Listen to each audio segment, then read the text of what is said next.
For one night and one night only. Donna and the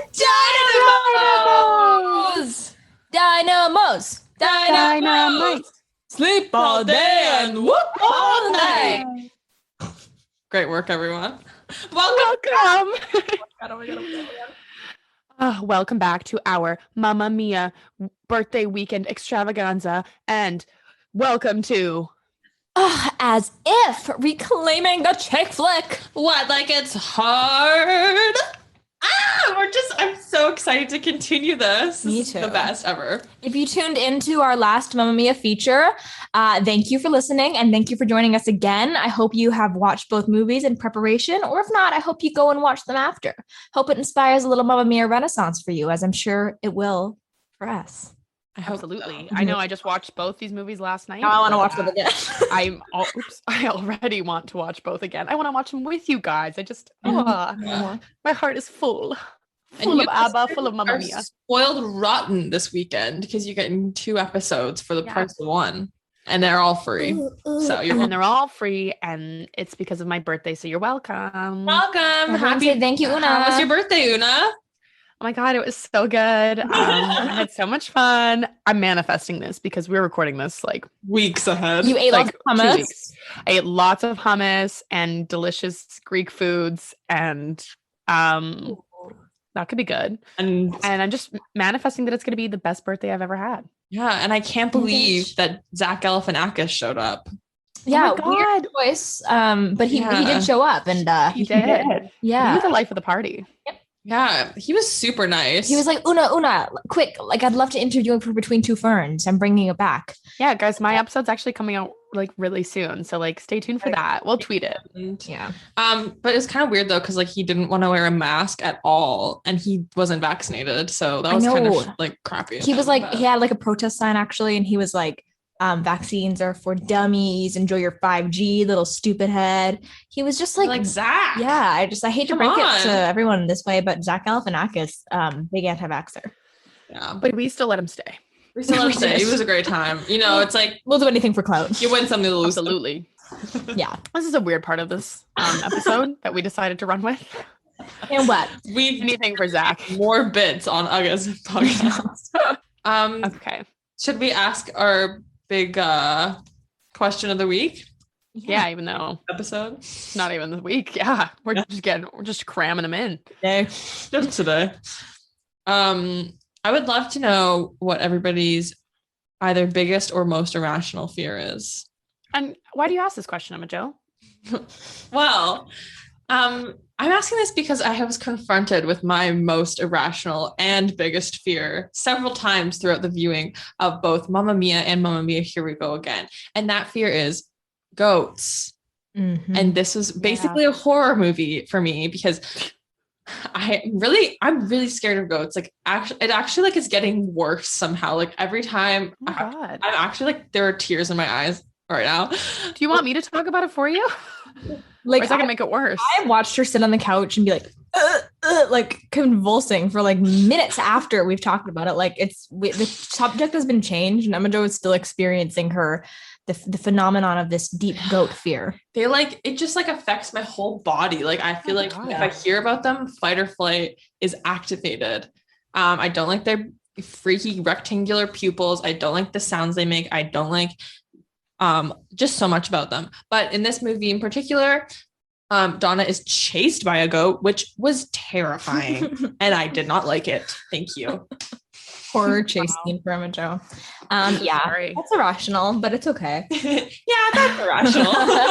Well, it I really have is. a lot of irrational fears, so I understand. A lot of them have sort of subsided as of late. Like I used to be really, really scared of mannequins. But now I think like working in retail helped that because I had to be around them more. To dress them. Yeah, but like did we talk about that in the Confessions of a Shopaholic? Oh, we didn't. No, we should didn't. have. I did because there was talking yeah. mannequins. That would have been terrifying. Yeah, well, I don't know why. Even still now, if I go sort of near a mannequin in a store, I do kind of try and keep my distance. I'm scared that they're going to reach out and grab me. So I'm like, but I would say more rational is I do have like a fear of dead celebrities. And it's not a fear that like manifests in the day, because I actually get quite interested and I do like to research. But this is sort of my thing with like any sort of scary content, is then I go to bed and my mind experiences some sort of magical thinking moment where I'm like, okay, they're coming to get me. I'm gonna be the chosen one. Like after Michael Jackson died, I think like a lot of people have that fear though, which is funny. But I would like shower with the curtain open for like years because I was like scared he'd be on the other side. I'm sorry to laugh at your fear. But I like even last night I was up super late, scared of Kurt Cobain. And I actually don't even want to talk about it because like I don't like how much I talked about it today, because I know when I go to bed tonight I'm gonna like have this fear. Oh, I'm sorry to laugh. I don't mean to laugh. It's no, just it's like okay. It's weird. It's funny because it's like pop culture like figures like Kurt Cobain and Michael Jackson are just like, it's just. But I have a friend who was very scared of Michael Jackson. Yeah, and was very scared of the one glove. It's scary. In particular, it's the one scary. glove. Yeah, the one glove in particular. Anyway, let's stop talking about it. For your sake. Yeah, well, it's okay. I don't mind talking about it right now. It'll just scare me later. But I guess that's also like, we should, I don't know. But it's sort of like, I think it's like an ego-driven fear. Like, I think I'm so special that they're gonna come and like make me be their chosen one that has to like tell their story. That's literally what I think. Leo moon problems. I know, so that's mine. Wow. I'd like to announce that I'm having residual body fear about. Oh my God, guys, why did we just talk about this? I don't know. Let's get real scared at the start of this episode. My irrational fear is that no one will ever love me. Yeah. I wonder where that comes from. I think that's a common one. Yeah. Oh, baby. This is not irrational. This is as a child, and I think it's completely rational. I was really scared of being kidnapped. And I was really scared of being like kidnapped out of my house. And I remember my mom and I were living with, I don't think I've told this story on the podcast. If I have, that'll be embarrassing. But I think I've told both of you before, but we were living with my grandparents and I lived on like the second floor of the house, I think. And I remember this one night in particular, maybe it was like a little phase I had. I was so scared that like kidnappers were going to like scale the side of our house, which like actually didn't even have any like awnings or anything. Like it was just flat. So like they would not have been able to climb up the side of the house. But in my little child mind, I was really worried about it. And it got so bad that I couldn't fall asleep. And in order to get me to sleep, my mom got a container of like baking soda or baking powder and like told me it was magic slippery dust and sprinkled it outside my window. And told me that it would make the building and the wall like too slippery for people to be able to climb inside my window. That's really nice. That's the only way I could get to sleep. That's so cute. Yeah. So thanks. I once stayed in a hotel where I stayed up all night because I had a fear that Napoleon would scale the building and come in. Napoleon specifically, hey? Yeah. We're gonna talk about Napoleon. No, we are. Waterloo. I understand the fear of the scaling the walls. Mm-hmm. He's coming with that. Napoleon. All these. Let's not talk about it anymore. Yeah, I'm getting a little nervous. Well, okay, let's move on. Gave us a great segue.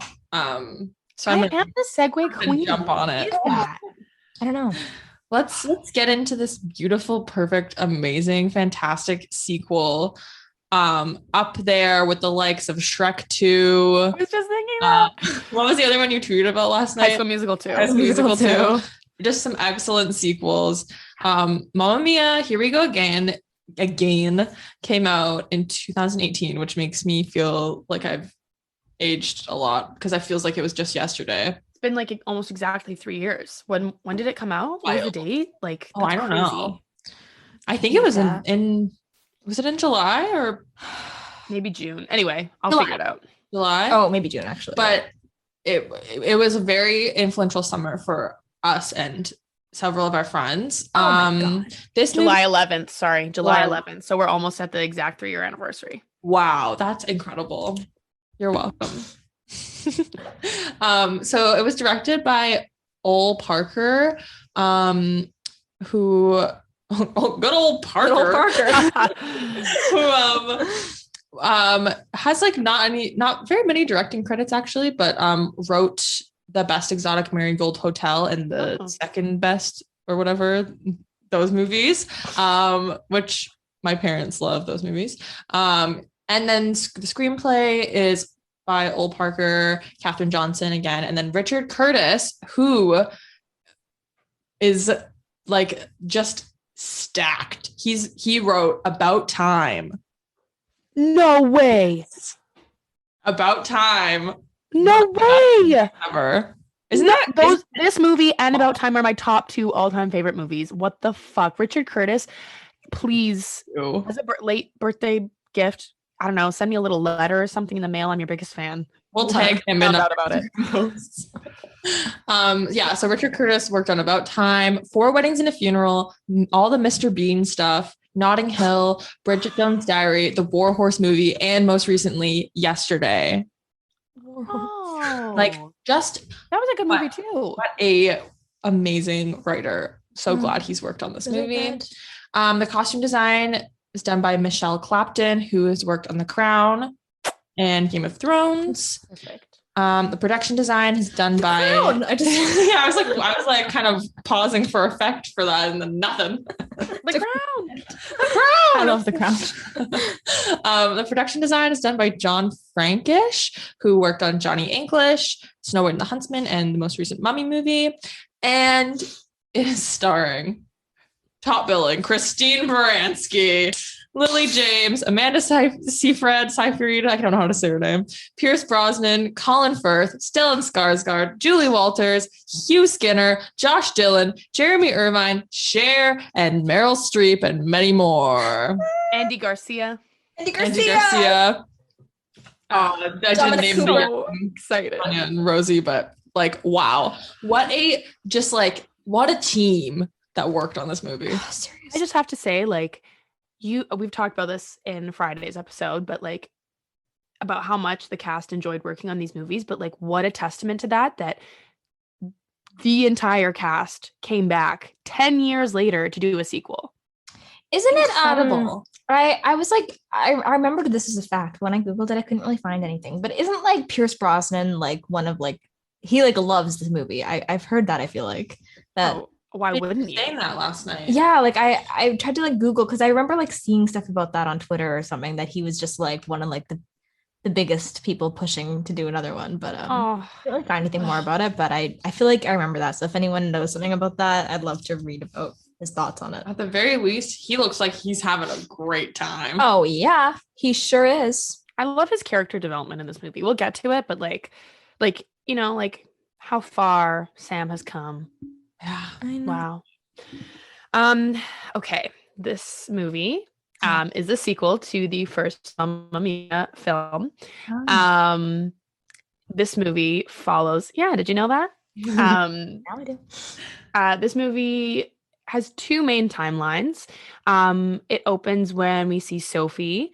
And you know, when I watched this, I was like, wait a second, because let me clarify here. She says to Cher, who comes in later in the movie as her grandmother, that she's 25 years too late to like being her grandmother. Mm-hmm. So does that mean that in the world only 5 years has passed? It's only 5 years later. Interesting. So the sequel came out 10 years after the first movie, but only 5 years has passed in the world of the movie. Yeah. Anyway, so I guess 5 years after we left off, we see Sophie as she's just about to reopen the Hotel Belladonna, and she is opening this hotel in honor of her mother, Donna, who has passed, we find out.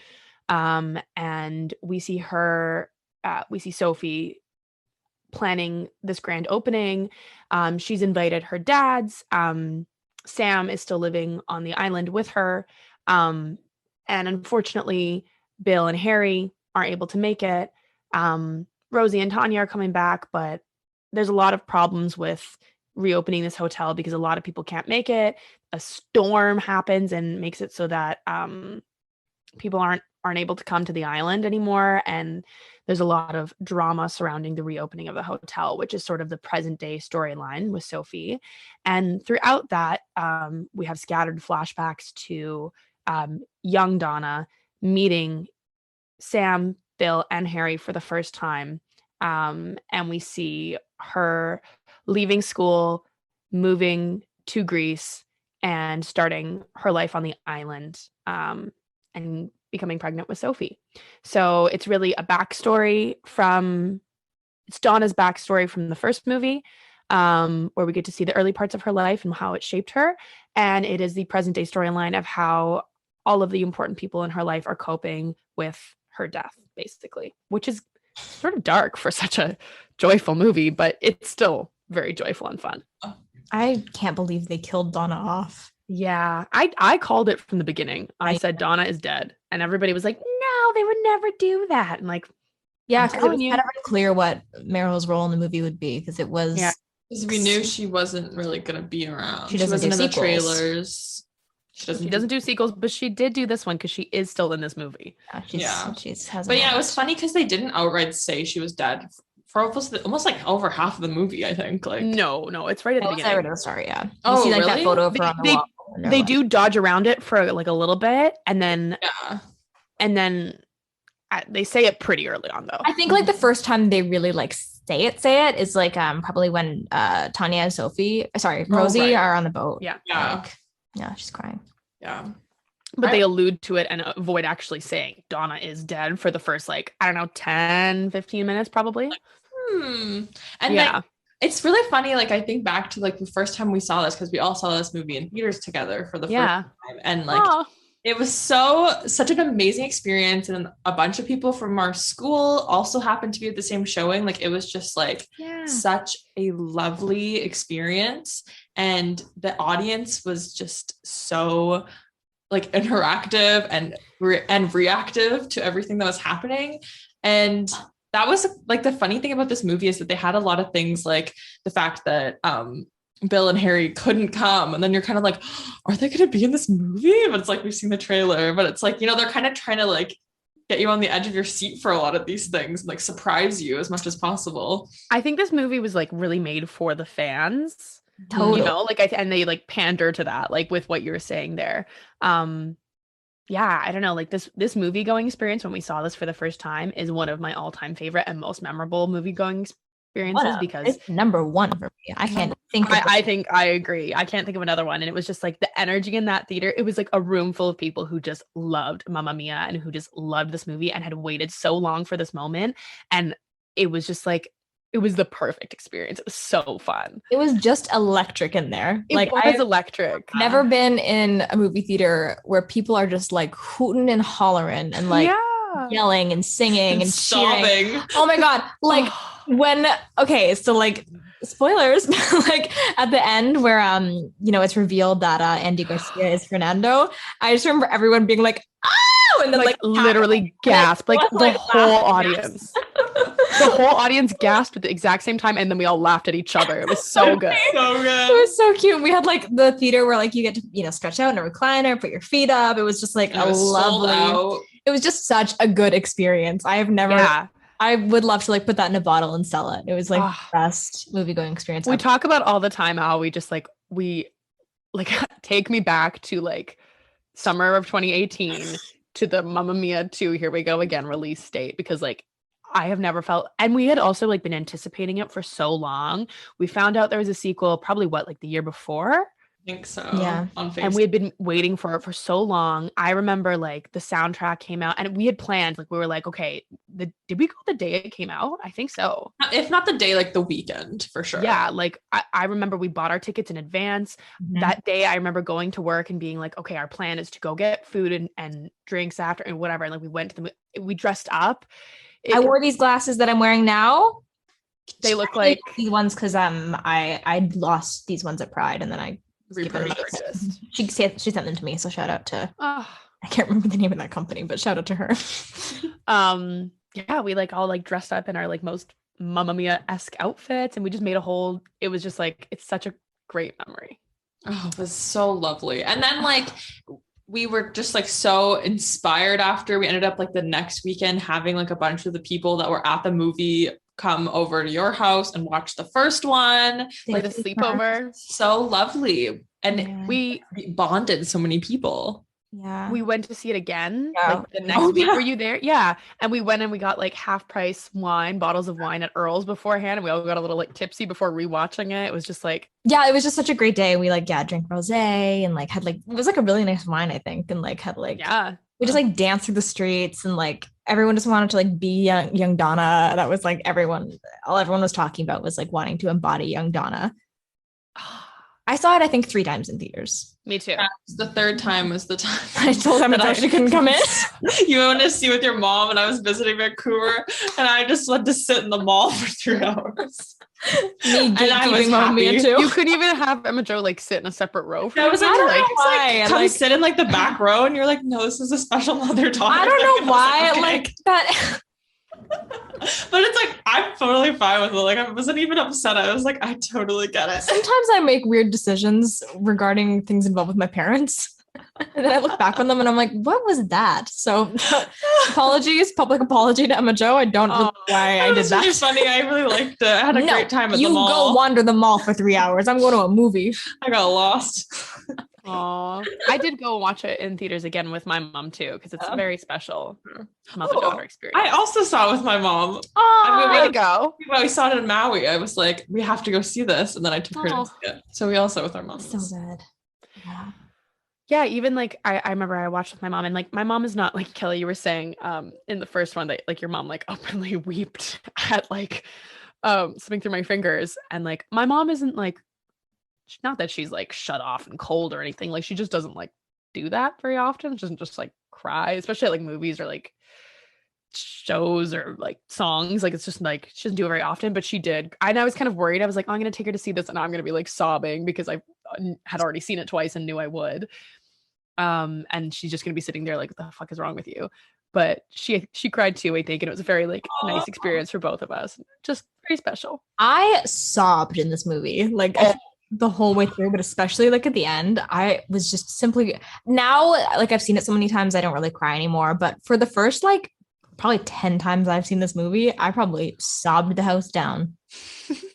Like again, we were all in the theater together, like you could just hear everybody like, oh, and just for the public, Una in the movie theater crying is like the most dramatic thing I've ever seen. But you can hear Una. People said, like, the people we knew who were like in the theater as well were like, yeah, we heard Una. She will like be like, she has like her hands in front of her face and she's like like crying, like teardrops falling from her eyes into her hands. Her hands are wet watching a movie in a theater, and she is like, ah. There was a real like when things would happen, you'd be like, not again. You'd be like, oh. I remember watching Beautiful Boy in theaters with you and Justin, and you were just sobbing. I was gonna say, I was like, can you blame me for sobbing? Like, it was cancer season, my like all-time favorite fucking movie, seeing it for the first time, this like super sad moment, and then I was like, but this is not the only time I've done this. Oh no. Love Simon. I mean, oh yeah. To be fair, I was having a rough time in my life and I needed a release, but we went to see Love Simon. Kelly, you weren't there, were you? I was too sad. Yeah. Fair. We were all having a bad time, but Love Simon and Beautiful Boy, just those were emotions. What about Star is Born? Maybe even in that. Oh, Star is Born is also my other like. Yeah, just sobbing publicly. I don't care. No.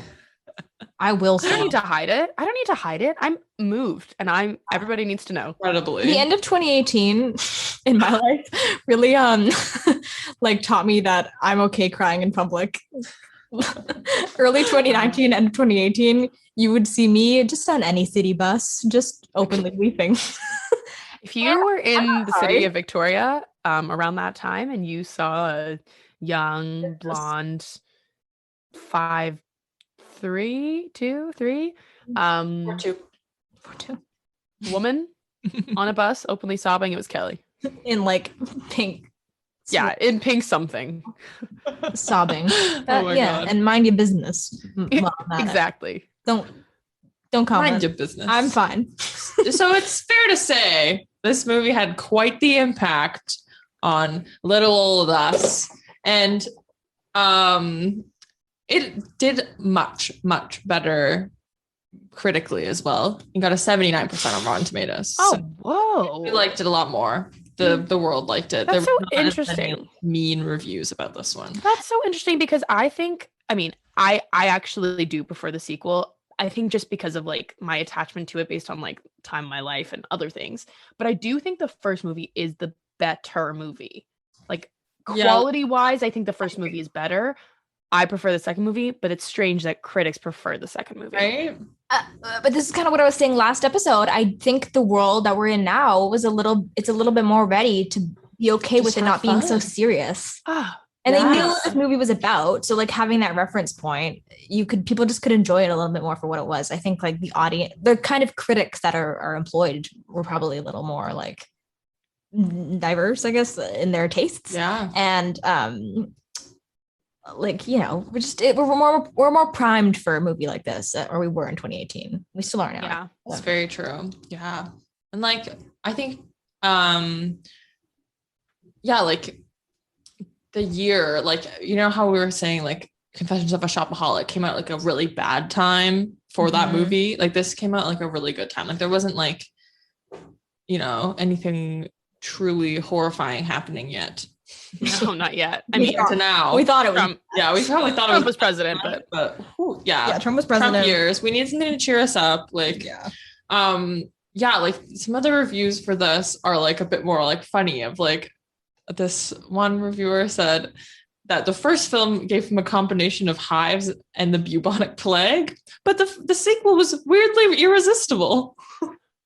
This guy's on something. Yeah, we see all right.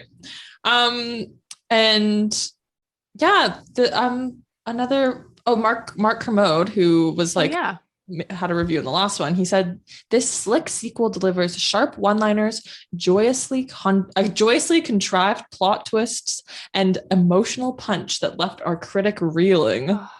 Wow. He loves these movies. Wow. So I think like generally, it's interesting that they enjoyed it. Like the world needed this movie. Yeah, I think like it had been 10 years since the first one. And it was like, I think the perfect amount of time. Like 10 years sounds like a long time to wait for a sequel. And it was. But it was like, we've talked a lot about like trends coming back and like the trend cycle. And like, not that this is a trend, I don't think, because I think it is timeless. But it was like just enough time that we were like yearning for it. And like, it was like this thing that almost like we needed another release. Like we'd been like pent up inside of us for those 10 years. And finally we're like, oh yes, again. Like, I don't know. It was like, it was just perfect. And it was like I feel like all of us who were younger when it came out, the first movie came out, we're now in a place of our lives that we could relate so much to young Donna. And what? We could see ourselves as Donna. Oh my totally. And it was like, it was just like that. I don't know. I think that's why this second movie is so especially special to me. And that's why it thrived, I think. I think it's like it set the tone for that whole summer. I don't even think just for us. Like I think like it was in the air. Like from that day in the theater onwards, that was like a summer of like, it was the kind of summer where you want to like just go barefoot and drink sangria with your girls and like go swimming and like not. I just felt like getting back to basics and just like letting your hair down. It's just like it really inspired, I feel like, the whole air of that summer for me anyway. And I think for a lot of people, it just felt different. There's something special about that summer. Yeah. I also think like it came out like obviously like remakes and sequels have always been around, but like I think it kind of was in the sweet spot of like I wasn't too tired of sequels and remakes yet in 2018. Yeah. Like now I'm like, oh my God, please stop. But at that point it was like welcomed. Oh, totally. I was like, bring them on. That was like peak, like 2016 to 2018 were like peak, like nostalgia. Nostalgia was like, we're going to pack it in as much as we can. Yeah. And it was really successful. I think so too. I think it also, I don't know, for me anyway, it came out in a part of my life that, I don't know, I was just shy of 20. And it's very much a time of your life where you're trying to figure yourself out. And I think I'd gone through at least a little bit of heartbreak, not the type of heartbreak I ever, not as bad as future heartbreaks, but, I had some experience now with love versus when I was 10 years old when the first movie came out. Oh. And it was just like a time in my life where I was like, doing a lot of reflecting, trying to find myself, trying to find what was important to me. And I felt like very much like I could tie myself to this character who I wanted more than anything to be like. And it sort of like gave me like not a path to follow, but like it gave me like it just inspired me to, I don't know, be like her. And like that was a way I could like help guide myself. I don't know. That sounds so stupid, but like I agree. And like it's also one of those movies that I definitely had a lot of those conversations that summer of like, oh, have you seen Mamma Mia 2? Here we go again. Like the impact that it's something people are talking about. Yeah. It's really cool. Wow. What do we think, like, with, I guess the last episode we almost forgot, but what do we think about the nostalgia meter? Like, it's such a recent movie, but I think there is a lot of like young adulthood nostalgia in this movie for us. Well, interestingly, I mean, like, this has nothing to do with like our nostalgia meter, but like it is a movie that may not be as good if it wasn't for the nostalgia of the first movie. Yeah, for sure. You know, like, obviously, I mean, this movie wouldn't exist without the first movie, so you can't separate the two, but it's driven by nostalgia for the first movie. And like you said, they did this for the fans, so there's a lot of moments in it that are they're definitely only like what they are because they're in reference to something else. Mm-hmm. Yes. And because of that, I think I would like this movie no matter, like, you know, if I were to see it today for the first time, I would love it just the same amount because it's tied to the nostalgia from the first movie. So yeah, if they had waited 13 years instead of 10 to release the sequel, I would still love it just as much. But there is nostalgia tied to that part of my life. Like that summer, I think too, like summer of 2018, I think of as like the Mamma Mia 2 summer. Like, and that's how we refer, like, you know, like you were saying, Kelly, that's how we refer to it. And there's nostalgia tied to that time of our life. Oh yeah, I loved that summer. Yeah, it's nice. Also, Sweetener came out that summer, which is also like a very that summer, and I just think of like that album, and I think of like Mamma Mia, and it's just like all like nice, like positive things. It's just positive, like, very femininity. Yeah. Yeah. How about for you, Emma Jo? Yeah, like I think that this movie is just such a good time. Like how that one critic said it was like irresistible. Like it is.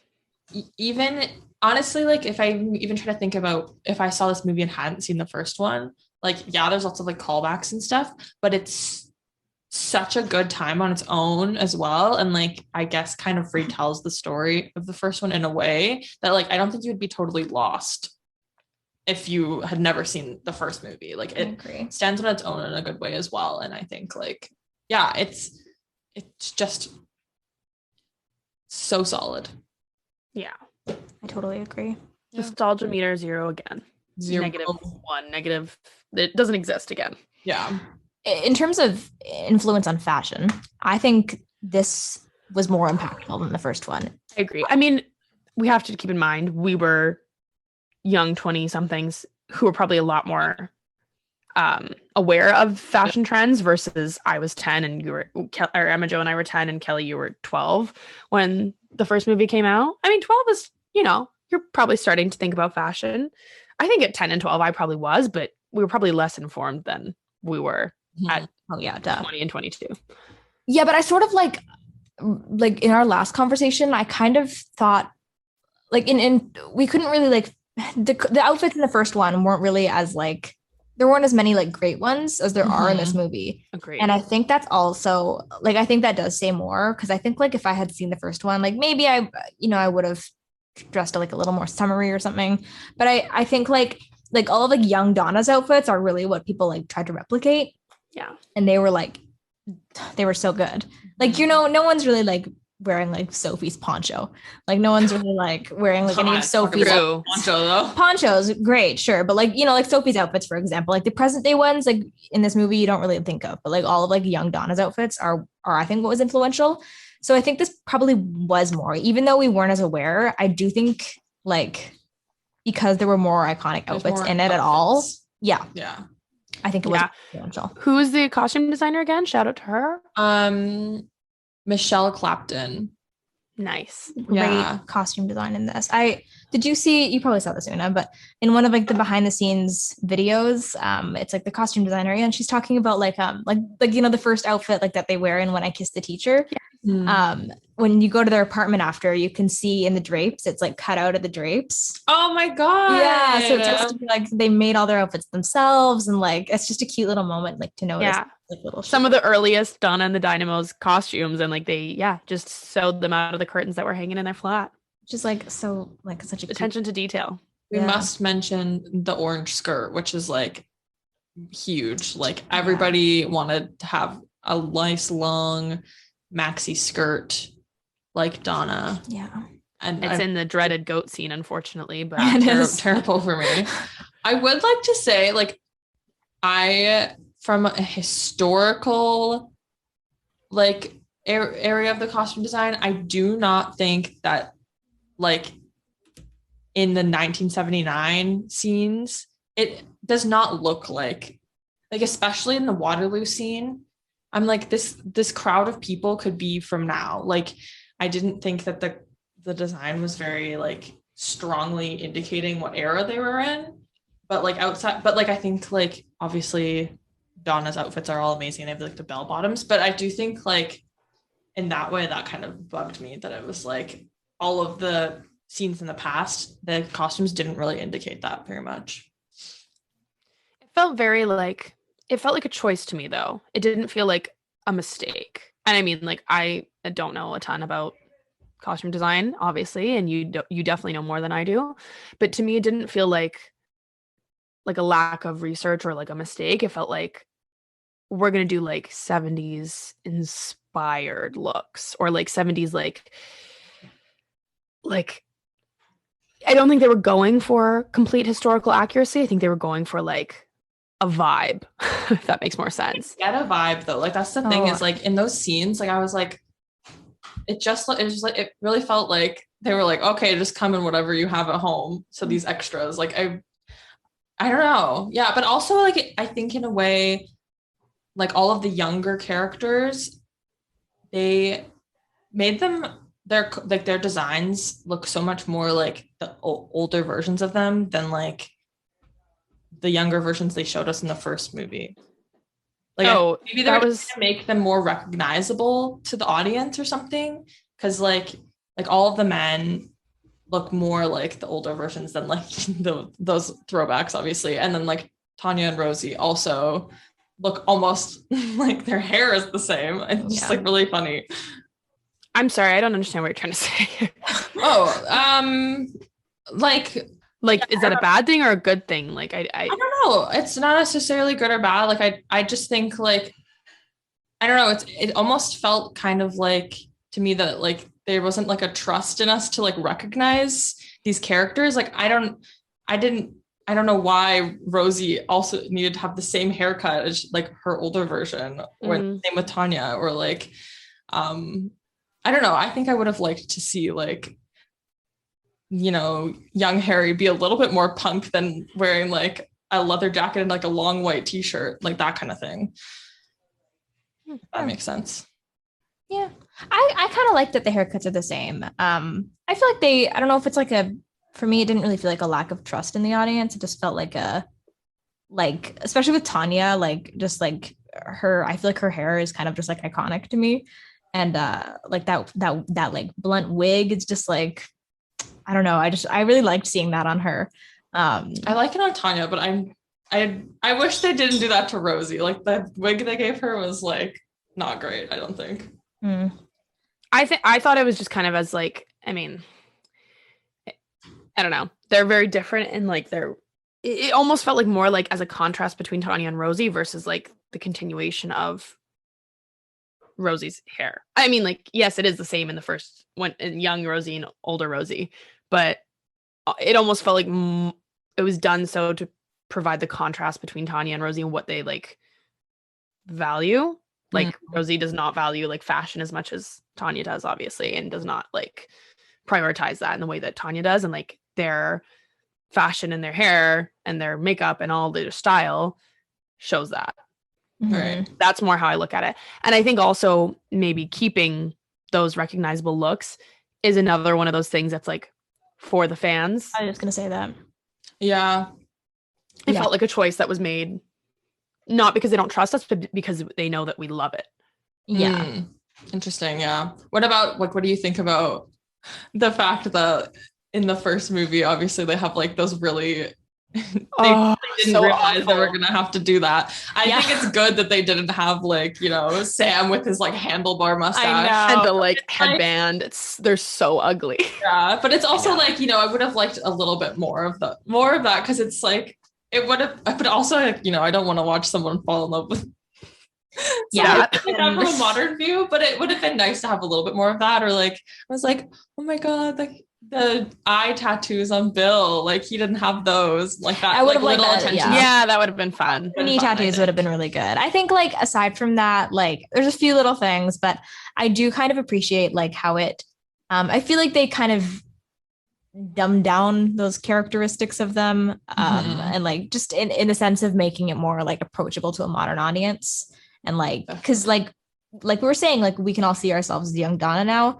I think like you also want to see yourself like falling in love with these guys or like giving them a chance or something. Yeah. And you wouldn't if they were a bit more of exaggerations of their styles. So I like that about it. The other thing that I kind of realized was like young Harry, like in the first movie, he's talking about how he's like, when he's talking about like how much of like a badass he was, like it kind of sounds like lying. And then like he really was. Because like I love that. Even though like his like flashback version of himself in the first movie was like hardcore, I kind of like that he wasn't actually, because like his character isn't. Harry's version of a badass, I think, is what that is. Yeah. Like for Harry, that's a lot to put on. Yes, yeah, totally. Yes. So definitely I agree that like it influenced fashion. I mean, it may not have been the most historically accurate. I totally understand some of your qualms with it because I don't think it didn't ruin the movie for me by any means, but no, but I do understand what you mean. And like looking at it from like that perspective, like very fair critiques, I think. Yeah. I think it was just like, I just don't think that, I don't know, maybe I'm wrong, but in my understanding, I think it just wasn't the goal of the movie to be 100% well, then we have accurate. Like in terms of like accuracy for something, like again we see this movie be influenced by fashion. Again, we have like ABBA callback moments, specifically I think it's in the end in Super Trooper, yeah, when like the three young girls are wearing like sort of like t-shirt dresses with like the owl and something like those are outfits ABBA wore. Like basically they're like slightly different, but like exactly, yeah, like so those are like accurate to like what ABBA was wearing in the 70s. So I think that also kind of like is showing like that they're aware of what was happening, at least through ABBA, but like I think that kind of even confirms that like everything else was a choice. Yeah, and I wonder if like because it did so heavily influence fashion, like we all wanted to dress like I still to this day I freaking bought this shirt that I'm wearing now because it was like, oh, it's very Mamma Mia, very Donna. I wonder if they did that with the costumes, tried to make them less historically accurate, but more like attainable for modern, like for our generation and anybody in modern day, so that people could be like, oh my God, I want to dress like that and adopt it into their lives. And I think that's what happened. I think that could have been part of that choice. Yeah. Well, the people working on this movie lived through the 70s. Yeah. And we didn't. So I guess, you know, definitely with choices they made. Yeah. At least you hope. You hope that it's a choice and not a mistake. I think so. Yeah. Maybe I just want to believe so, but I do think so. Yeah, I mean, like there's a lot that still remains relevant and iconic. Like we talked about, obviously the fashion, the characters were already iconic. But I think like being able to see the young versions of them made them more so. Like Lily James, like really ran with the younger version of this character. She knocked it out of the fucking park.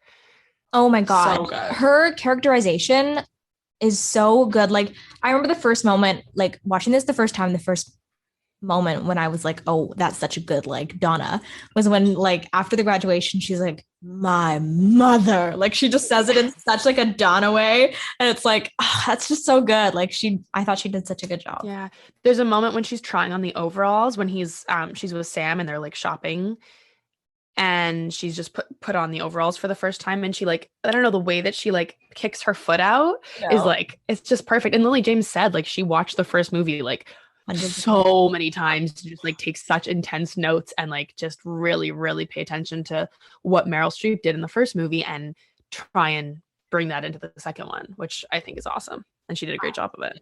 And same with like Rosie and Tanya. I think they absolutely. Like, especially, okay, so like Tanya, just a fun fact about her, the girl who played her, Jessica Keenan Wynn, she was Heather Chambers in Heather from Broadway. Very iconic actress, and love her. She's really talented, great singer. And I also thought she did like a really good Tanya. Like, I thought they both good. Like I thought everyone did really great. Yeah. I think the ladies nailed it a little bit. I think so better, but also the men did a good job. Like, I think the men maybe like did a good job of like bringing more to the men, like further developing those characters, and like especially I think young Bill, like you got to see that like kind of, we talked about how he's kind of a player, but like the more like fun side of it versus like the negative aspects of it. Like, I don't know, I think he did a good job of like being that really charming guy, and like, I don't know, they all did a great job. Young Harry was probably the most like accurate. What I like perceived the older versions as, but I agree. I think they all did a great job. The casting is just like really good too. Yeah. It's awesome. Spot on. Yeah. Oh my god, also sorry, this isn't really like necessarily it's not a casting thing. I meant to mention it last episode, but in both movies we enjoy cameos by Benny and Bjorn. That too. I know. So like in the first one we see Benny playing piano during Dancing Queen on the Dock, and we see Bjorn in like the Greek god at the and then in this one we see Benny also playing piano during Waterloo at the restaurant, and Bjorn is one of the props. In Kiss the Teacher. Yeah, so we love to see love that they love these movies too, like, you know, and that they're like so willing to like be part of it, not just behind the scenes. Yeah, I remember like my dad pointing that out in the first one because like I didn't know, of course. Yeah, and he was like, "Oh, that's like him," and I thought that was so cool. Like, it just, I think there's a lot of great quotes in this movie. There's a lot of great quotes in both movies, but like when they're in their flat after they've graduated, the life is short, the world is wide, and I want to make some memories. Like, that's a very, I think, iconic and like just wonderful, beautiful quote from young Donna. Be still my vagina. Yes, I have that one down. Even another like more serious, inspiring one, I guess, but also fun. Before, when Donna's giving her like valedictorian speech right before they break out into When I Kiss the Teacher, she says the best things in life, the very best things, happen unexpectedly, which is so her character and just so embodies Donna, and it's just such a like fun like philosophy. Oh, and it's like even true about like I actually haven't really thought about like how accurate that quote is just for her whole life, even up to like giving birth to Sophie. Like, that's like to when Sam in the first movie, when Sam comes back and she agrees to marry him on the freaking spot, like that's unexpected, and like, and it's the best things in her life. Like her daughter and reconnecting with the love of her life, and makes me emotional. No, it's really nice. Oh my god. Oh wow. What about sorry. Oh, go ahead. One more. May the rest of our lives be the best of our lives. Yes. Oh, I love that. We still toast like that sometimes. Like, relevant and iconic. Yeah. What about like, I guess obviously the soundtrack, a lot of it is like some repeats. But I think like I would like to say, wait, what's the song, the first song that Sky and One of Us is when that came on in the movie, the first time we saw it, I was like, I'm nervous for the rest of this movie, because we all like looked at each other like the pacing and the way that scene is shot is just so jarring and so different from the rest of it. Like, cheesy. It's so cheesy. It just feels like they slammed on the brakes for 3 minutes and then they were like, okay. And then the rest of it is perfect. But that, like, the first time I watched it, I was nervous. I was like, uh-oh. I know. Is this what it's gonna be like? Come to like love it now because it's just part of this thing that I love, and I care about it less. But I when we first saw it, we all like turned to each other and were like, what have we gotten ourselves into? Oh no. It was so weird. What a strange choice for that scene. It was literally just to create some like extra conflict, like some romantic conflict, because there like isn't any in this movie. I mean, in that part of the storyline. It was weird, it's a good song, but it just the way they did it didn't really work. But you know what, the rest of the movie is so good that I forget about it. Exactly. The numbers in this movie are so much more like spectacle and like group joy, and like I don't know, I guess like we kind of were talking about this in the last episode, but the like it is very like cinematic because this is a film instead of an adaptation, and it's just like fantastic. Well, and with a sequel, you just have to go bigger and better in order to make it worth everybody's time. And they really did. Like you look to, I mean, there's a bunch of numbers I love, but you look to Dancing Queen. And like, that's the one that they talk a lot about if you watch any like interviews or behind the scenes. Because it was like 3 huge ships, like not even boats, but like ships filled with people that they had to like get right that are sailing on the freaking ocean. And there's people trying to dance and there's helicopters filming and like huge number because they'd done it once and they'd done it as a big number in the first movie and they needed to just completely outdo themselves, and they did. Everyone in town was there. Yeah. Dancing Queen in this movie is so good. I feel elated every time I see it. When the dads show up, it's just amazing. When Sky shows up, it's amazing. Like every part of that scene is just like fills my heart. So like I feel like the Grinch, like my heart goes right. When Bill and Harry are like hugging on the boat, like I know, when they're doing like the Titanic thing, like it's so good. And they have like Alexio dancing on the front of the boat. I was paying attention at this time, like he is dancing his heart out. I love Alexio. It was so fun. Me too. Alexio. And it's so fun to get like these like huge numbers in both like storylines. You get to see like both like casts, I guess. I mean, obviously it's one cast, but you get the young cast and the older cast, and you get to see both of them do these big numbers. Like When I Kiss the Teachers, I think when we first saw it, probably one of the songs that like we played that song on repeat after, like we loved it. And it's such a fun like kickoff number. It's not the first song we hear, but it's one of the first, and it's the first big number of the movie, and it's just so fun. And it's like our first introduction to Donna and the Dynamos as the young Donna and the Dynamos, and it's just I love that number so much. It's so good. It's so good. Also, the teacher in that, like the prof, I love her. Star. She's great. Also, like Mamma Mia second version, so good. But also now I have bad memories of it because we decided to perform it and it didn't really go very well. I don't know why you guys say it didn't go very well, because it just was not bad at all. I really enjoyed it. It feels like a very dark moment in my life. It does feel dark. Like, did you think the audience didn't enjoy themselves? Because from where I was in the booth, everyone was bumping and grinding. It felt like one of those things where everybody was pretending to like enjoy it. No, we were okay. To be fair, it was like it's this event that happened every year at school. If you went to school with us, Coffee House, you may have seen this number. But it's an event where people notoriously get very drunk, but throughout the night. And we were expecting to be a little bit later in the lineup, and we were the very first act. Yeah. And I wanted people to be a little drunker before they witnessed that. But it was still fun. It was fun. I'm still like, I'm glad we did it because it's a funny memory. I feel like the choreo got all messed up. We had cord, which we didn't expect. Yeah, we thought we were going to get wireless microphones, and we had rehearsed with that. I did not feel good about myself or my singing. I was like out of breath the whole time. Like, just one look, like struggling. I had to sing, and I can't sing. I don't know what was going on. But you know, whatever. It is what it is, and I'm happy that didn't maybe seem as awful as. No, yeah, thanks for hyping us up, Emma Jo. And actually, I don't think it felt that bad after, but I think the more we talk about it, the worse it feels. You've worked yourselves up to thinking it was like the worst. Like, I didn't feel good about it, but I feel worse about it now. I have like secondhand embarrassment, but I was there firsthand. It's like I feel embarrassed for past me. Anyway, oh my God, big number in the movie.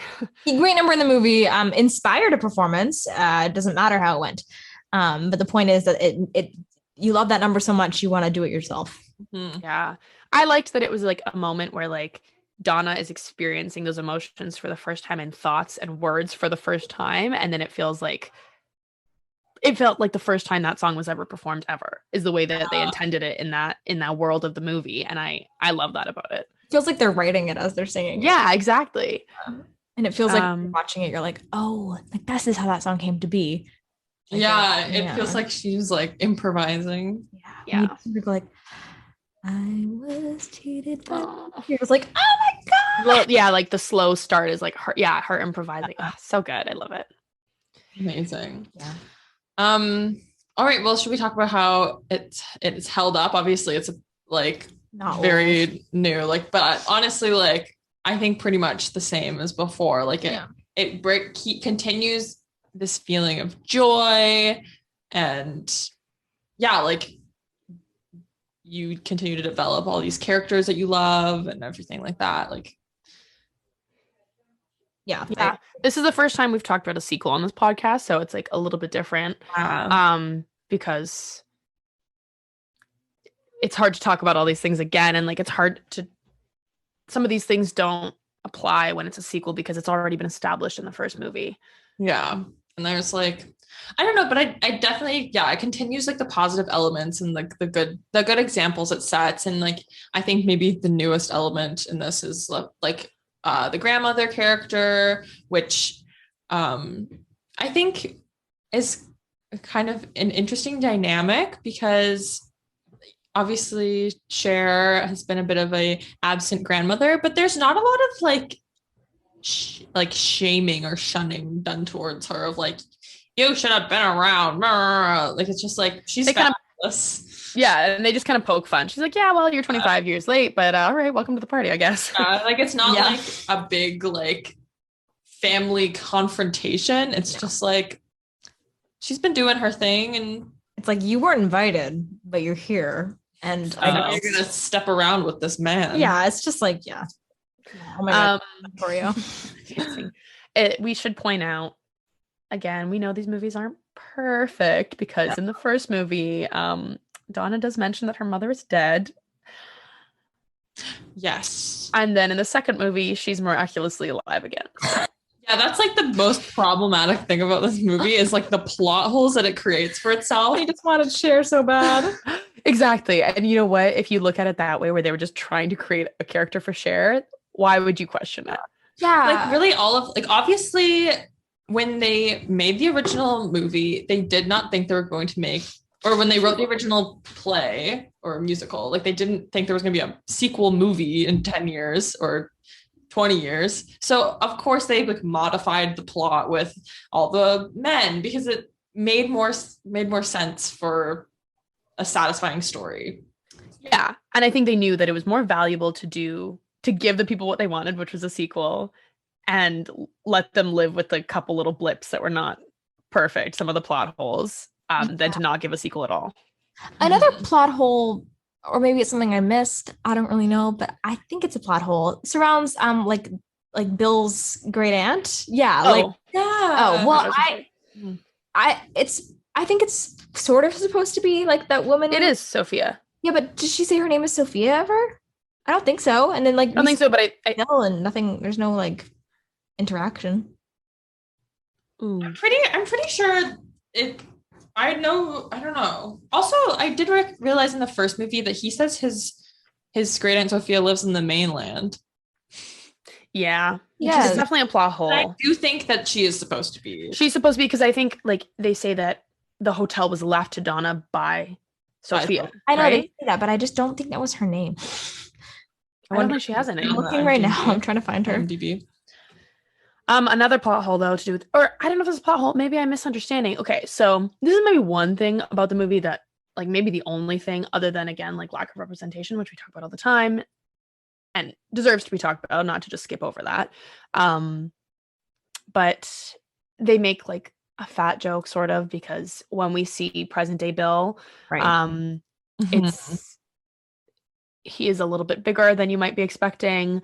And it turns out, and we're all like, oh my gosh, Bill has gained so much weight since the last time we saw him in the first movie. And then it turns out it's actually his twin brother, and real Bill has not gained any weight. Anyway, it's a whole joke based on weight, and it's not the best. Yeah. But Bill's twin brother is giving this speech on Bill's behalf, pretending to be him because Bill's trying to go to the island.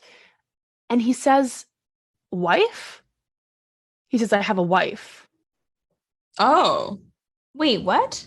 Yeah. He's like, I'd like to thank my mother, Alma, and I have a wife. Oh. So are him and Rosie supposed to be married? Well, that's what I thought. And that maybe they were in like a separation or something. But like, I was like, maybe they'd have wedding rings on still. Like maybe they're not divorced, but they're just separated, but I don't know. Like, it's not clear. Right. I don't think he has another wife. Like, I don't think he because then he and Rosie get back together. So like, I don't understand. Or maybe you could look at it as a point of like Bill's brother just forgets he's impersonating Bill and is talking about his own wife or something. Like maybe it's just a mistake that his brother made. I don't know, but it's always confused me. And true. Whatever. Also, her name is Sophia, and I was wrong. Oh, okay. The other thing, I'm curious what you guys think about is I feel like this movie a little bit like kind of undoes Sophie's like character development in the first movie, because she's like, okay, I'm gonna go out, I'm gonna do, like traveling, and then like obviously things have changed because her mother died, but now she's doing what she didn't want to be doing. She didn't want to be staying and like doing the hotel thing, and now that's what she's doing. I do understand. Like, I do agree with that in a way, but I also think like in my mind, what has happened in the 5 years is that she has gone off and like traveled and explored the world and like done things. And maybe she took an art course, who freaking knows? Because at the end of the first movie, we see her and Sky leaving on a boat to go and like do that. Definitely. And then I think now she's in a place of her life where she's ready to settle down. Because I think that was still a desire of hers that was very real in the first movie, like to settle down and get married and have a child, and like that part of her still existed, but she just had to put it on pause to go and find herself a little bit more. And then once she's done that. Well, we also do though, and like in one of the arguments at the beginning of Sophie and Sky, he is like, she wouldn't want you to dedicate your life to her. And she's like, she dedicated hers to me. So I think like there is some truth in that duty. Yeah, I think there is some truth in it being something she to a degree feels like she has to do. But I think, wants to honor her mom, and like it makes sense. I also think there is like maybe part of her that maybe should go off more and do something. Yeah. I don't know what, because it seems like Sky seems to think that, but no, I agree. But he's off trying to do that, and then it creates a rift in their relationship and it's like fun for the storyline, fun for the audience, that he comes back and is like, no, I'm not taking that job. I'm going to live with you, and we're going to have our baby, and we're going to stay here on this island. But in real life, like, he's giving up his dream. He's giving up a really big opportunity, and they're kind of in the same spot they were in the first movie. So that's a good point. All right. And otherwise, this movie just has some really good examples of like people really supporting each other, and like in the kind of flashback of Donna and Rosie both kind of being interested in Bill, and it's not like a fight, it's not like anything that causes a rift in their relationship. Like it's just a very authentic like female relationships, and really like everybody's just supporting each other through everything, and I think that's really positive. I agree. Nice vibes only. Nice vibes. I want to bring up something. Okay. Harry is a Scorpio because his passport says he was born on November 3rd, 1955. Just so you know. And I was thinking about Sophie's. This is from the first movie more so, but Sophie is either an Aries or a Gemini. Oh, how do we know that? Because she was either conceived in July or August. Right, of course. And 9 months from that would be April or May. What do you think she is between those two? Like, what feels more right? I don't think that's actually like her character. What I would like, if I was to give her an astrological sign, I don't think it would be one of those, but canonically it would be an Aries or Gemini, because it was like July 17th was like when in the first movie, to go back to that one, when she's reading the diary, July 17th is like when she's with Sam, and then Bill is like August 4th or August something, and then Harry is like August something like a couple weeks after that, basically. So it's like 9 months from that. I'm gonna go Aries. Okay. All right. Yeah. Checks. And we don't know the rest of them, but I do, except for Harry, who's a Scorpio. Scorpio King. Checks out. Is anything else that's like aged poorly for this 3-year-old movie?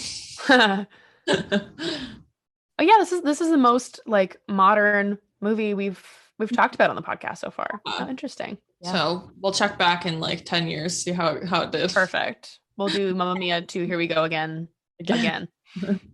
All right, into the quick fires we go. What is the best and most best / most iconic outfit for you?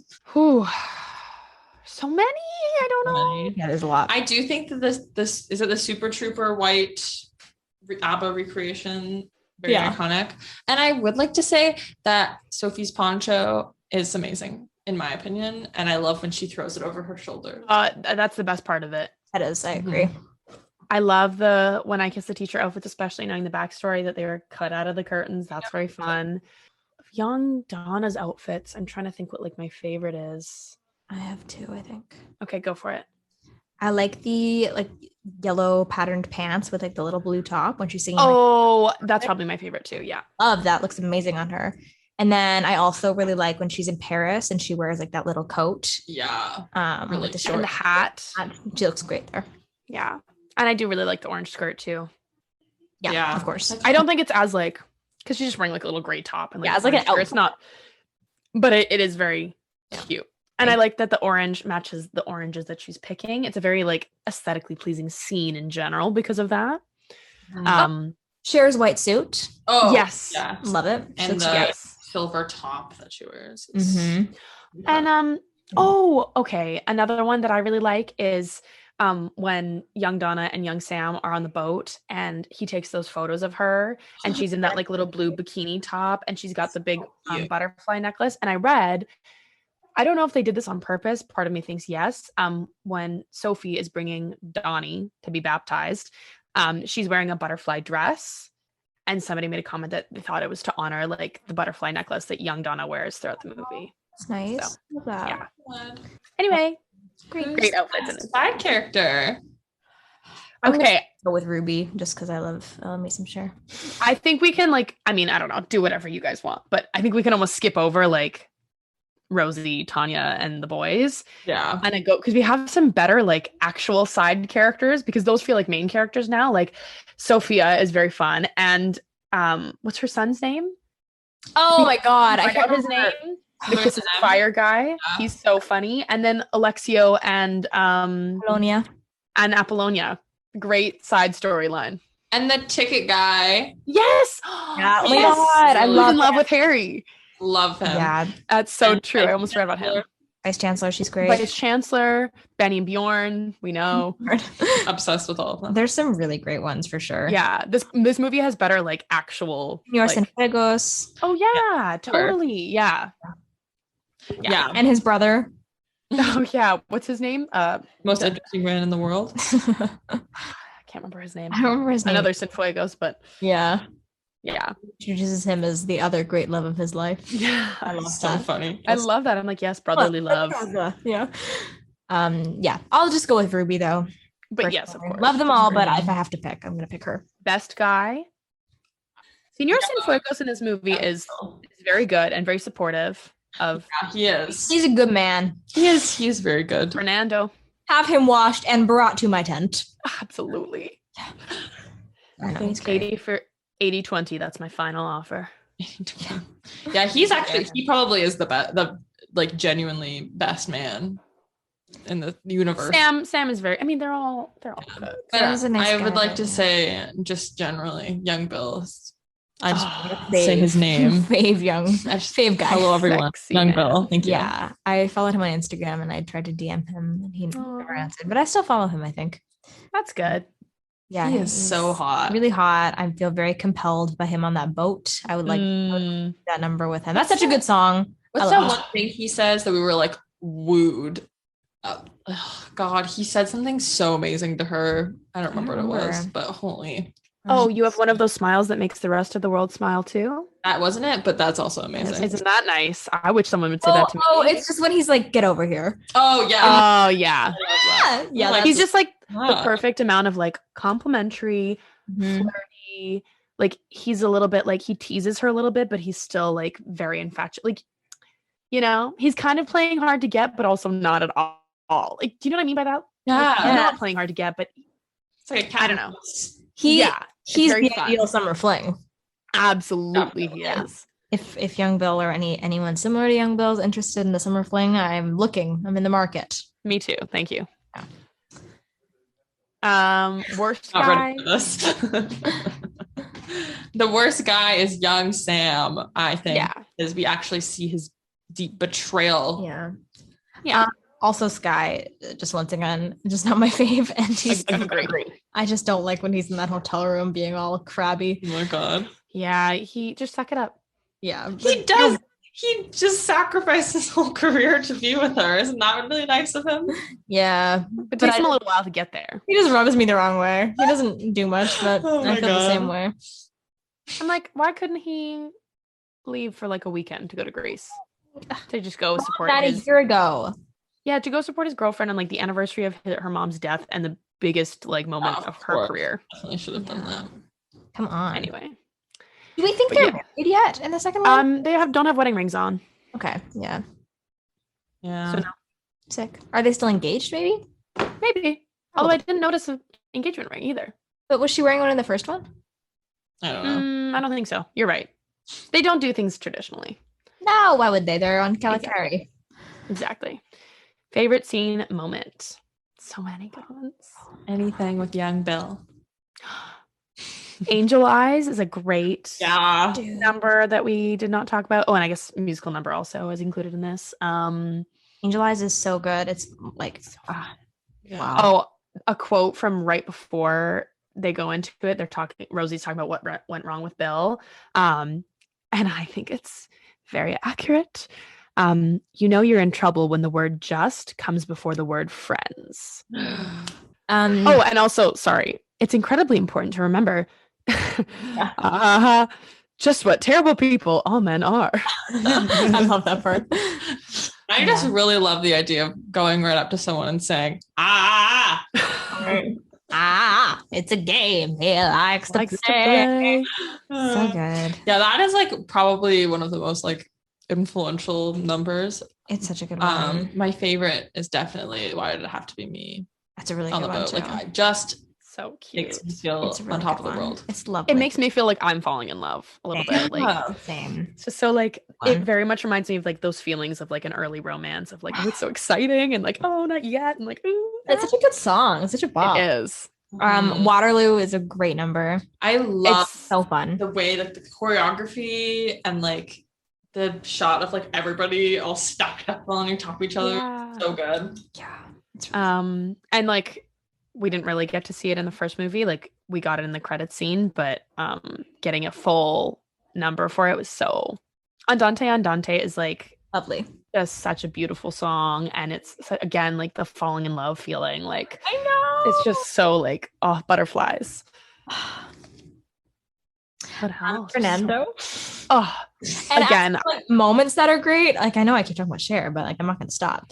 Her like whole arrival is just so fun. Like when you hear like the little like the music playing, it's like da-na-na, and like the helicopter. So intense. Like You're just like James Bond. and you see like her heel step out, and she's like, "Mais amis," or like she's "mes enfants." Is that what she says? Yeah, mes enfants. Je suis arrivée. Like she's just, and they're all I like, love it.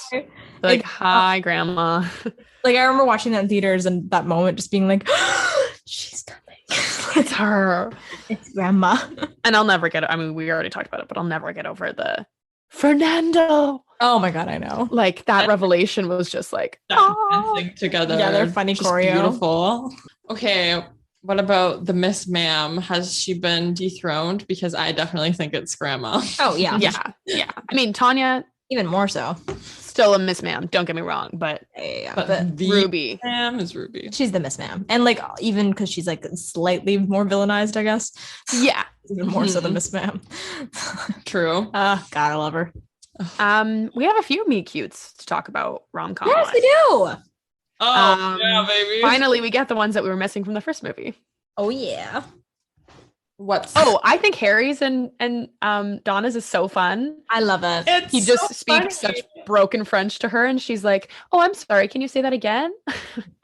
Donna and Sam's meeting in the rain, trying to save a horse. Very romantic. So intense. Save a horse together.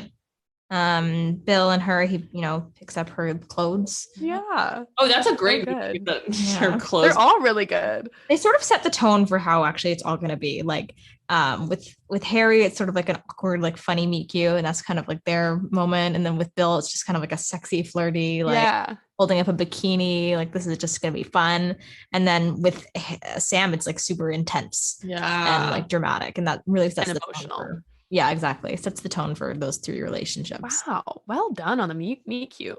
Yeah. Really good work, everyone. Really good. How hot. How hot is young Bill? He honestly, so hot. I know we already talked about it, but like, let's talk about it. I just need to say, like, when I take notes in this movie, like, I just type my thoughts into a Word document, and I had probably like 6 different bullet points that were just like, young Bill is so hot. Bill. Like, no, I don't find. Okay, actually, I retract what I was about to say. You're gonna say you don't find him attractive? No, I was gonna say I don't. I'm not typically drawn to blonde men, and it's just not true. Ideally, I'm not. Ideally, I'm not, and somehow I always am. Anyway, sometimes really blonde men, I'm like, oh, too close to me, too similar. But I'm like, I don't care in this moment because it's just so beautiful. That blonde, tan Swede. Yeah, he's great. Very sexy. And young Sam is also handsome. Cute. I think pretty good casting. I wish his hair was different, but I get it's like it's for the movie, but I don't like his hair. But I think he's cute. Harry, not for me. No. I mean, he's not really meant to be like the heartthrob of it. He's a bit of a bumbling man. He's a silly boo. Yeah. They did the casting is really good. Conflict. Realistic. I think like I guess that there's not really as much like there's not many secrets being kept in this or anything like that compared to the last one. Like there's not really a huge, I guess, as we've discussed, like the conflict between like Sky and Sophie is kind of like they were trying to get a conflict anywhere. Yeah, they were reaching for that one. Yeah. I mean, like the main conflict, well, like this movie, it is a rebottling of the other movie. There's some stuff added, but like if we're being really honest with it, like it is sort of a repackaging, which is fine. I'm really happy with that. But like the part that was taken out was kind of like the conflict from the last one, which is that she's pulled this whole caper of inviting her dads, and that's like a thing. But that part has been taken out, so we just see sort of like any conflict we see passes decently, I think. I think we get to see the conflicts that we hear about in the first movie. Like, we see the conflict with young Donna and young Sam. And that's the main romantic conflict, is that he's cheated on her or hasn't, and not cheated on her, cheated with her, I guess, and hasn't told her about his engagement. I mean, it's all cheating, whatever. It makes it more impactful, definitely. Like I almost want to watch a version of this series where you see the past, then Mamma Mia 1, and then the next part of Mama, like Here We Go Again, where you can chronologically. I think that would be kind of like then you have a lot of impact of like, because like when Donna sees Sam in the first movie, like you're like, oh my god, like she was really hurt by him, but I don't think it like hits as much as now, like seeing what happened. Well, it's so interesting that like after seeing Mamma Mia 2, that her like sending him off on the boat, basically, that's the last time she saw him before she sees him. They're reunited in the first movie, which is like so wild.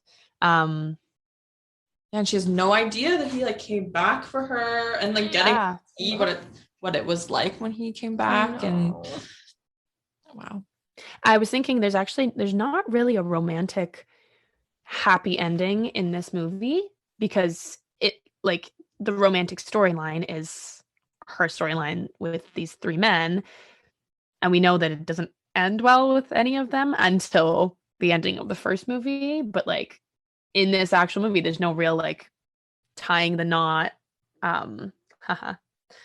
figuratively and literally, of any of these relationships. There's no like happy romantic ending. It's more about her relationship with Sophie and her relationship with herself. Yeah, it's kind of funny. Like the end of this movie it's very unconventional. Like when you kind of get to the end, you're like, oh, like now it's the end, and now we're doing Super Trooper all of a sudden, and it's like it doesn't not work. Like it works, but you're kind of like, oh, like it was almost kind of, because it's like the ending of a different movie, or like the middle of the story. Yeah. It's kind of like it's definitely like not unsatisfying or anything like that, but it's strange. It's one of those things that if this was like a standalone movie, it'd be very confusing. Yes. They're like, okay. It's one of those things that only works because it's a sequel, and that's okay. That's the beauty of it. Like if it was on its own, you'd be like, girl, what? Girl, what? It's time for my favorite segment. Who are we in this movie? Well, Kelly, were you not? You were Ruby at my birthday party. I was. That's fun for you. I don't really think you're Ruby, but again, in the way that you were Tanya, you could be a Ruby Rising. I know, I get it. Yeah. Thank you. Appreciate that. Yeah. I honestly, go on. I was just gonna say, I honestly see a little bit of young Donna in each of us. Just a young woman who's ready to take on the world, who's ready for that next step, who's excited for the possibilities of life. Because we're just in that stage of our lives, and I just think that I see that in all of us. I agree. Ugh. Wow. Hey, I agree. Nice. I think I would like to think that I am like Sophia, great Aunt Sophia, because I would love to tell off a man who wronged someone I love. Oh, wouldn't we all? Charlotte energy. I think I would. Big Charlotte energy. Really give them a piece of my mind. I don't think you're like completely her, but I don't think I'm completely her. Can you imagine if I was like, yes. Yeah, you are a great Aunt Sophia. I was like, that's exactly what you're like. Oh my God, Kelly, you're like Aunt Sophia. You're like her son. Oh, Kisses of Fire is a song we did not talk enough about. I think it was overlooked when the movie came out, and I think it's a bop. I agree. I stand by that. But you could be like him. Yeah, I agree. And Una, I think you still have Sophie, of course. And I think that you are also young Bill. Yeah, honestly, hottie. Oh my God, thanks. Yep. I think I'm a little bit Alexio. Oh my God. Just standing there in the boat. Funny. Being like, I need your help. I need to get this person. You're not doing enough. Like posing. He's always on the boat, just like. Why is he like that? Hands there. I love it. His little shorts. I love Alexio. But you know what I mean? You see that for me? I do. I feel like, okay. You know what you want and you go get it. Yeah, you do. And I will ask everybody to help me. And if they're not helping enough, I will get mad. Yeah. I don't know which of you, but I feel like for some reason, I feel like not in the bad ways, in the good ways. A little bit of young Sam for both of you in a way that I can't explain, but I see it for both of you. For some reason, I understand it, but I don't know why. Not in the like cheating ways, but I don't know why. It's just something about like how he is. I don't know why. I just feel it. Okay. I like that. Right? Yeah. Harry and Sam. Great. I actually think Kelly, if she had to be one of the men, she would be like young Belle. Yeah. Yeah. Okay, so I guess. Oh, if we're each a dad, that's kind of fun. Yeah. I'm Harry, you're Sam, and. Okay. I see that for us. I think that's accurate. I think so too. Aw, kind of cute. Aw, that's fun. Aw. Last fun fact before we wrap up. Okay, yeah, tell me about it. Is that halfway through filming, Julie Walters had to leave because she was becoming a dame. Oh my God. She had to go get. I didn't know she was a dame. Yeah. Do dames get knighted? I'm not sure, but they get damed. Yeah, she went and got damed. So she went to Buckingham Palace briefly, and they had to pause because, yeah. So that's kind of cool. Great reason to pause. That is really funny. I love her. She feels like comfort and home and just warmth to me, Julie Walters. I agree. Love her. I have one more like, I guess, quote to share that I didn't notice until I was watching yesterday because I had the subtitles on. Right before they're doing I always get the two songs mixed up, which is why I can't. I've Been Waiting for You, not My Love, My Life. I've Been Waiting for You when she's performing with Donna, when Sophie's becoming Donna and the Dynamos. She and like Rosie have a moment, they like hug or whatever, and then she and Tanya, before they start singing, she and Tanya have a moment, and Tanya whispers like, "Do it for your mom, baby."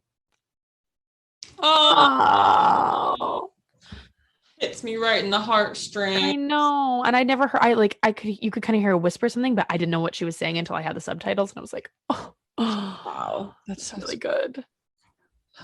And sorry, one more thing about that.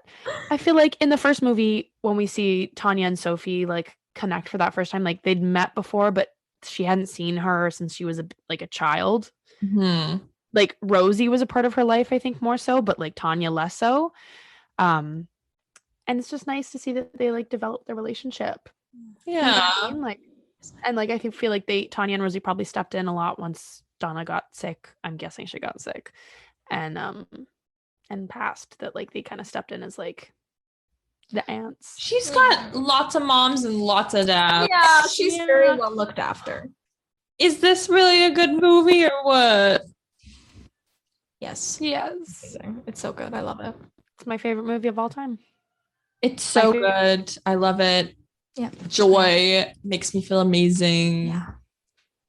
And reminds me of just a great part of my life. Yeah. And inspires me to live every day like it's my last, live every moment of my life, my whole life to the fullest, kiss lots of boys. Yeah. Love my friends. What's the one quote you shared? Because I think that might be like the lesson. Was the one that Donna says? The best things in life, the very best things happen unexpectedly.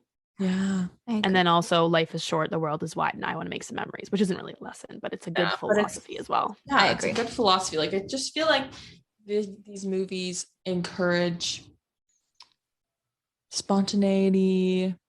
Spont in the head, you mean? In the head, trusting your instincts. Going after what you really want. Whole heart.